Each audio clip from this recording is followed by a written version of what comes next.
pessoal, tudo bem com vocês? Que bom que estamos juntos para essa aula que foi planejada de maneira colaborativa com a professora Maria Isabel Vieira. Eu sou Sara Fernandes, professora de Língua Portuguesa e Literatura aqui da Rede Municipal de Uberlândia, e nessa aula vamos pensar sobre o que aprendemos juntos, certo? Neste tempinho que trabalhamos juntos, verificamos que os componentes curriculares, História e Geografia, dialogam com a língua portuguesa. A cada nova temática, nos perguntávamos, o que a língua portuguesa tem a ver com isso, né? E será que a língua portuguesa dialoga com outros componentes curriculares também? Será que dá para ter uma aula só de língua portuguesa? O que você acha? E sobre o que aprendemos juntos? O que ficou em destaque para você? O que? Quer ajuda para lembrar? Vem comigo. Um pouquinho do que aprendemos juntos, vamos rever agora.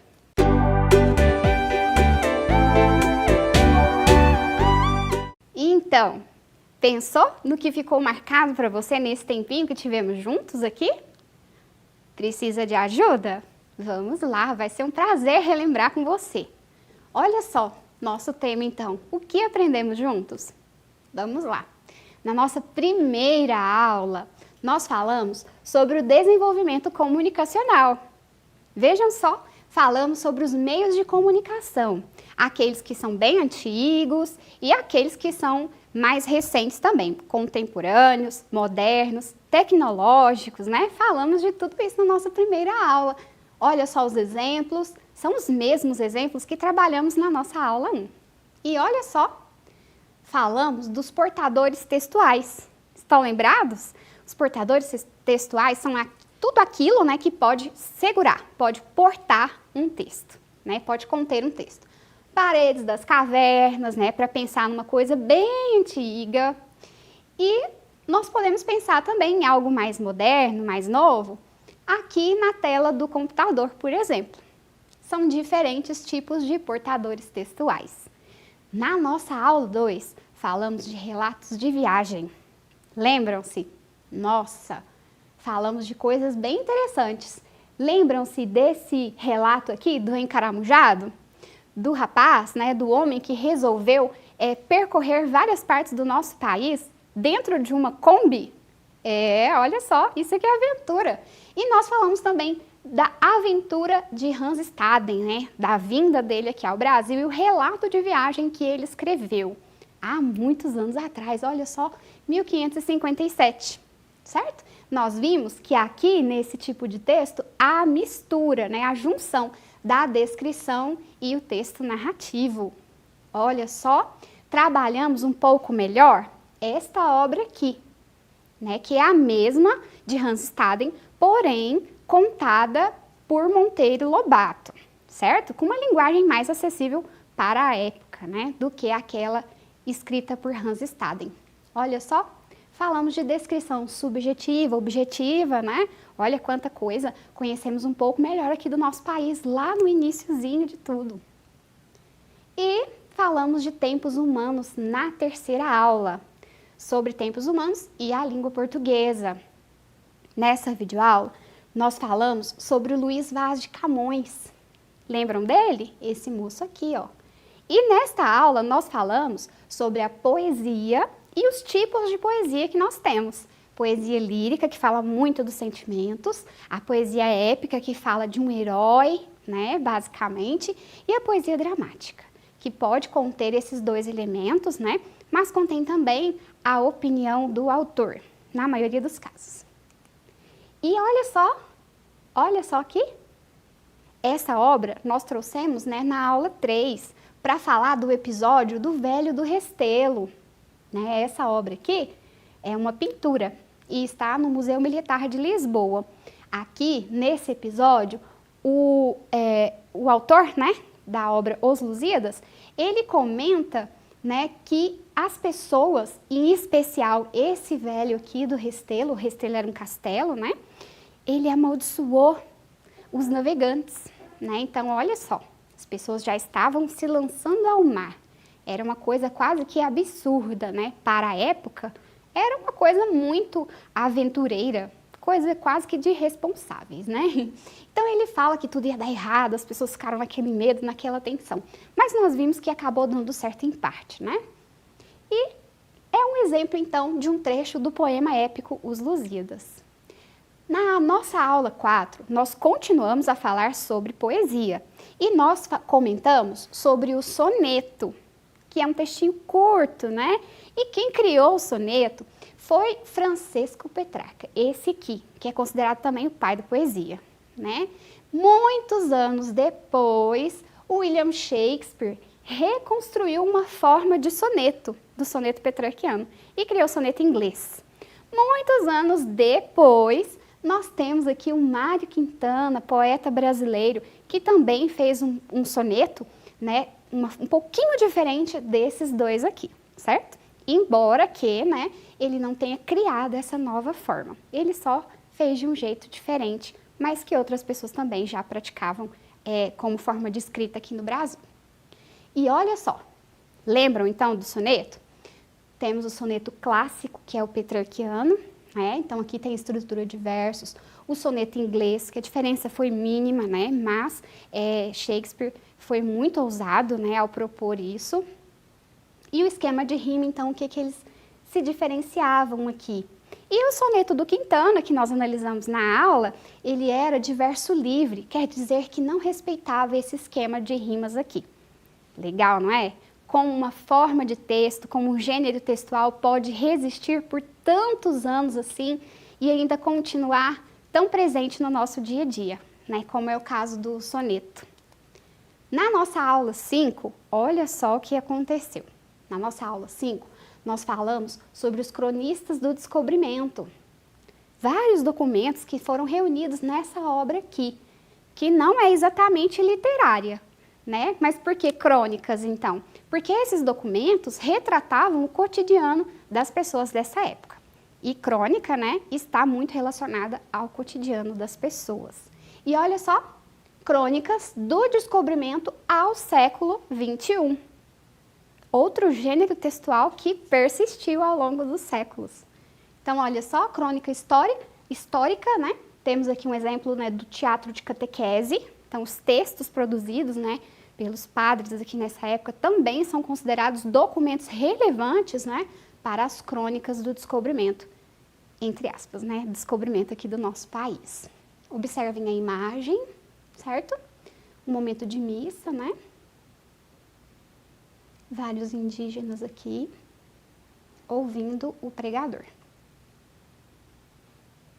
Certo. Ainda na aula 5, nós falamos sobre crônica jornalística e crônica literária. São um pouquinho diferentes, né? Então, olha só para a gente pensar que, de maneira geral, a característica da crônica é aquela mesma, mas algumas funções, né, objetivos ou mesmo formas de escrever se alteram, e isso faz com que seja um tipo diferente. Então, vamos pensar. Na crônica jornalística, a principal característica dela, o que faz com que ela seja diferente das outras, é a relevância social, que está sempre presente ali no tema. Já a crônica literária, ela não se preocupa, em primeiro lugar, com a relevância social, embora isso pode ser discutido aqui, né? Isso possa ser discutido aqui. O objetivo é observar de uma forma particular um determinado acontecimento e apresentar isso ao leitor com humor. Onde é que nós encontramos as crônicas, né? Inicialmente, em jornais, mas depois passou a se popularizar em blogs, revistas, né? Sites e depois em livros também. Na nossa aula número 6, observem só, diversidade linguística e a crônica literária. Nós continuamos ainda a falar de crônicas, né? Mas falamos também da diversidade linguística. Lembram do que é isso? Bem, linguística está relacionada à língua de um povo, né? No nosso caso, a língua portuguesa. Falamos sobre a formação da nossa língua. Percebemos que a nossa língua teve principalmente a contribuição de 3 povos. Os povos indígenas, que estavam aqui, os povos europeus né? E os povos africanos. Isso fez com que a nossa língua tivesse uma carinha só nossa. Ela é bem especial. Embora seja língua portuguesa, falada em outros países, igual a nossa, não tem. Vamos lá. Quando falamos das variedades, nós pensamos que, de acordo com o lugar que uma pessoa vive e a idade que essa pessoa tem, né, isso torna o falar dessa pessoa diferente. Isso tem a ver, então, com as variedades regionais e sociais. E quando todas essas pessoas que falam de forma diferente, seja pela idade, pelo sexo, ou talvez também pela região, nós devemos respeitar, porque isso está relacionado à diversidade linguística, né? E quando nós respeitamos a diversidade linguística presente no nosso país, nós estamos praticando a alteridade. Lembram? A alteridade é nós reconhecermos que a outra pessoa é diferente de nós. Diferente. Não é melhor, não é pior, não é inferior nem superior. Ela é diferente e deve ser respeitada por isso. E você também, por ser único no mundo, deve ser respeitado também. Então, se praticamos a alteridade, não iremos praticar preconceito linguístico, certo? Aqui colocamos, né, uma imagem para retratar isso. Diferentes pessoas, diferentes balões, cores de balões, né, para retratar essa diferença e essa diversidade linguística. Como exemplo de crônica, trouxemos aqui a obra Comédias para se ler na escola, que comentamos na nossa aula, né, de Luiz Fernando Veríssimo. Falamos um pouquinho de como a crônica é registrada, né, de que maneira? Com a presença de diálogos, a presença do narrador.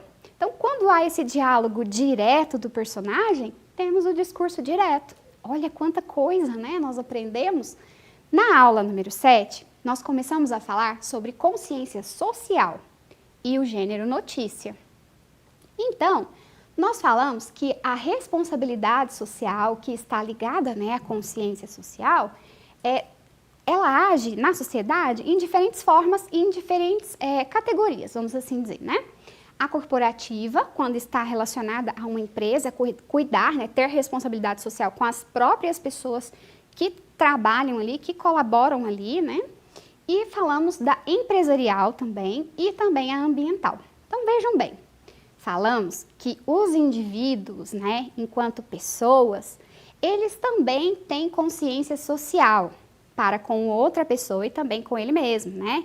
Isso quer dizer que os adolescentes, né, eles também têm responsabilidade social, devem cumprir aquela função, né, que ficou determinada para ele em relação à família, por exemplo. Né? Então, aquela pequena atividade diária que a sua família, os adultos responsáveis delegaram para você fazer, né, é importante que você faça sim. Isso está relacionado à consciência social, ao seu papel naquela família ali, certo? Bem, falamos do gênero notícia. Estão lembrados? Vamos dar uma olhada aqui. Não vamos falar de tudo, mas ao olharmos aqui, nós já vamos lembrar de algumas características, né? Então, olha só, falamos do título principal, títulos auxiliares, o lead que resume, de certa forma, a notícia, né? E aí, se queremos saber mais sobre isso, então, vamos para o corpo do texto, né? Lembram-se? Certo. Falamos da consciência ambiental e o manifesto.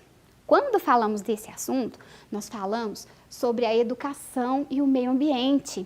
Como é que nós esperamos, né, mudar as leis? Como é que nós esperamos mudar o comportamento das pessoas em relação à preservação do meio ambiente?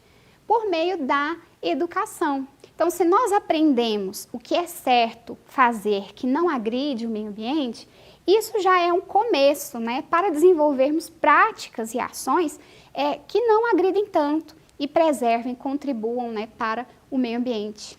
Vamos lá. Olha só, estão lembrados dos 5 R's, né? Repensar o consumo, né? Repensar as práticas, reutilizar aquilo que é possível, não é verdade? Reciclar quando é possível também, reduzir não só a produção de lixo, mas reduzir o consumo. e recusar quando for necessário, né? Precisa mesmo comprar tudo isso?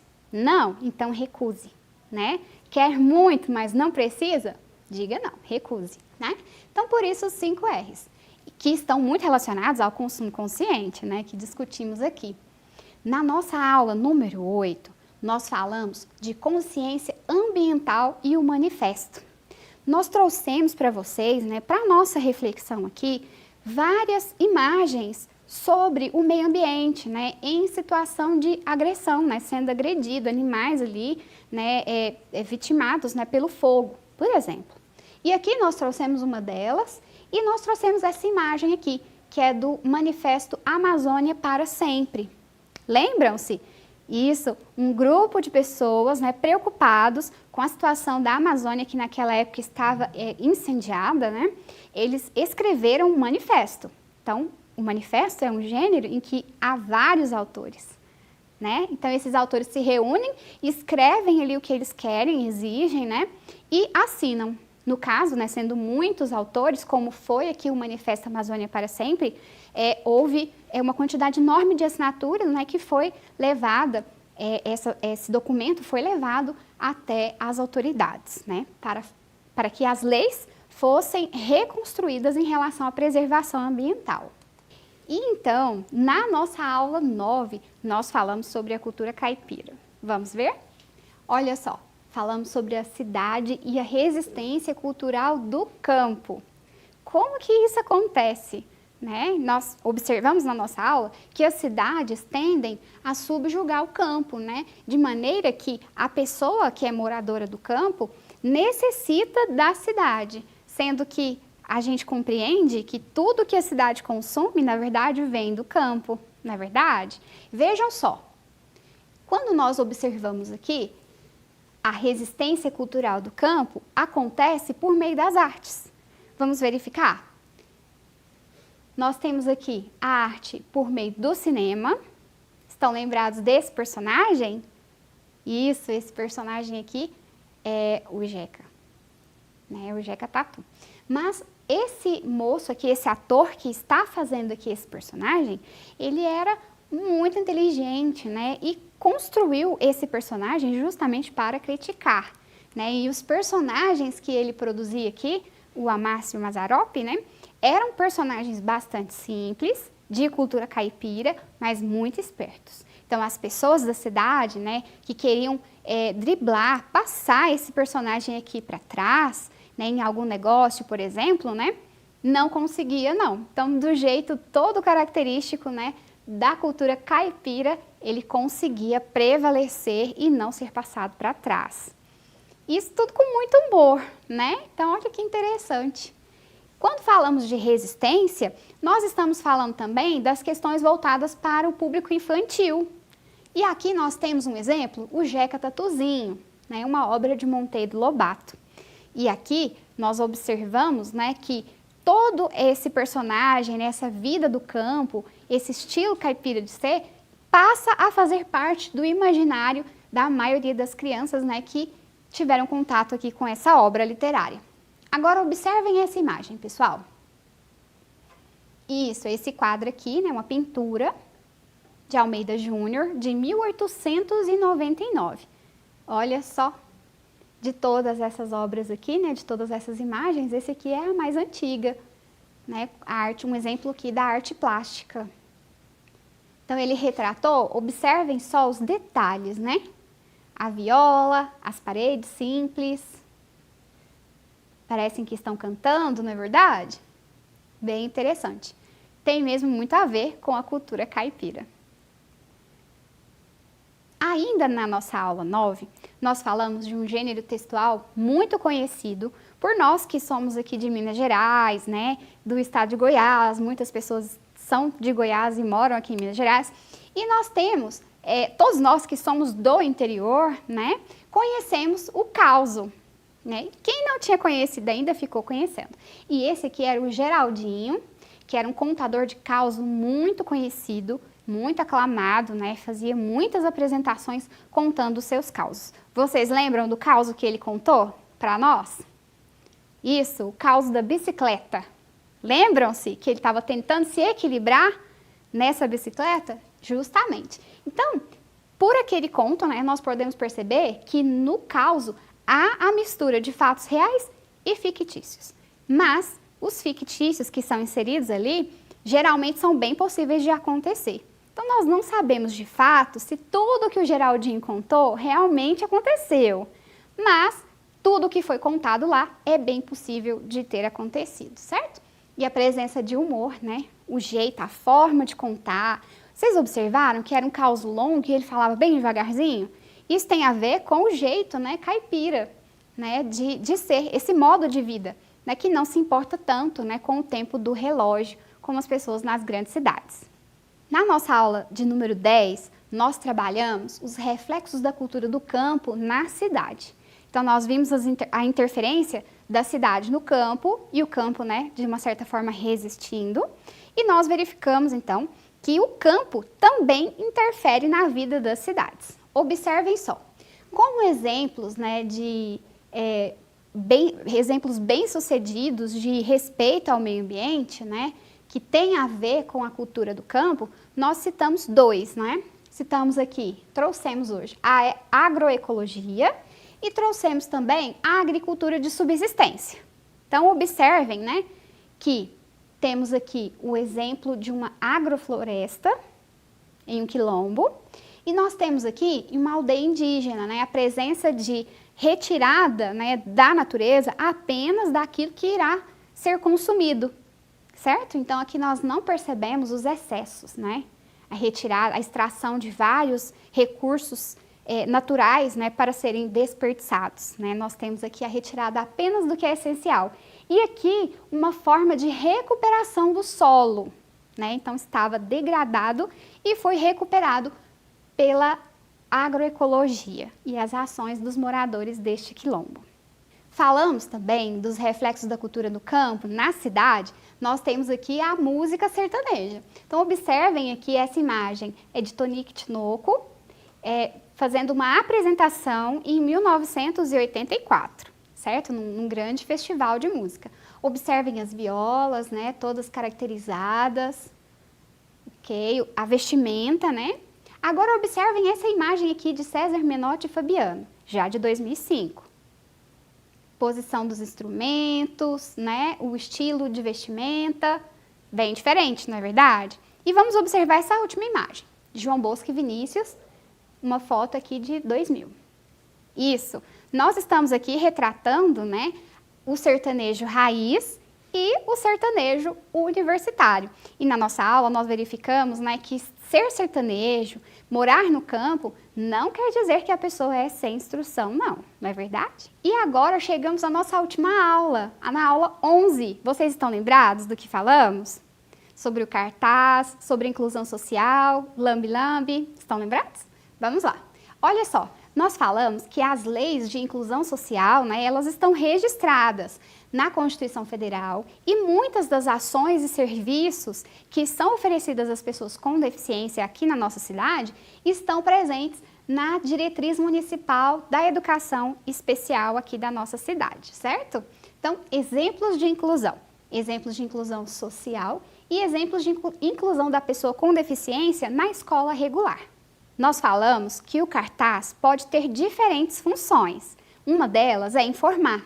Então, aqui falamos do Dia Internacional da Pessoa com Deficiência. O objetivo principal desse cartaz é nos informar sobre isso. Nós falamos também que um outro tipo de cartaz que serve para decorar, para enfeitar, para nos lembrar de uma coisa ou pessoa que achamos interessante, uma famosidade, né, vamos assim dizer, nós temos aqui esse personagem, né, a personagem Katniss, né, da série Jogos Vorazes. Então, nós observamos que esse pôster aqui, né, ele não tem o objetivo de informar, nem de convencer ninguém a nada. Ele está aqui mesmo numa função mais decorativa. Agora, observem esta imagem. Me leva para ver o mar. Aqui nós temos um exemplo de lambe, né, que tem esse nome porque os cartazes são colados no muro com uma mistura, né, de cola e água. Então, é bem mole, né, essa mistura. Então, dá a impressão mesmo, né, que está ali dando uma lambida no muro. Então, vejam só. Aqui, né, é tinta Mas é um exemplo à parte, a maioria dos lampes são mesmo colados, né? E olha que interessante, muitas cores, né? E a presença da arte de rua no meio urbano. Bem, pessoal, pensamos então, né, no início da nossa aula, o que é que aprendemos juntos? Várias coisas. E para cada estudante ficou marcado uma delas, né? E para nós, professores, também. Cada um de nós, professores, tivemos que procurar novas formas de ensinar, tivemos que estudar outras linguagens, outras metodologias, né, para conversarmos aqui neste espaço, né, que dividimos hoje, que compartilhamos hoje, certo? Então, quando pensamos o que nós aprendemos juntos, nós podemos listar várias coisas. E, às vezes, o que está na minha listinha pode não estar na sua. Ou, o que está na sua pode estar na minha também, né, na do meu colega. Às vezes, o que é significativo na questão de aprendizagem para um estudante pode não ser para outro. E isso acontece, não é verdade? Mas, pensando, né, no que nós aprendemos juntos, nós sempre fizemos aquela pergunta, né? O que é que a língua portuguesa tem a ver com isso? Então, eu gostaria que vocês pensassem bastante nisso e guardassem essa pergunta para vocês. Sempre que você ver um texto, que você assistir a um filme ou ouvir a uma música, perguntar: o que a língua portuguesa tem a ver com isso? Será que tem? Pode ter certeza que tem sim. E nessa hora, nesse momento, você vai lembrar dos nossos conteúdos, da descrição, da narração, dos momentos que estivemos juntos aqui, dando risada, aprendendo, sendo desafiados a descobrir novas formas de ensinar e de aprender também.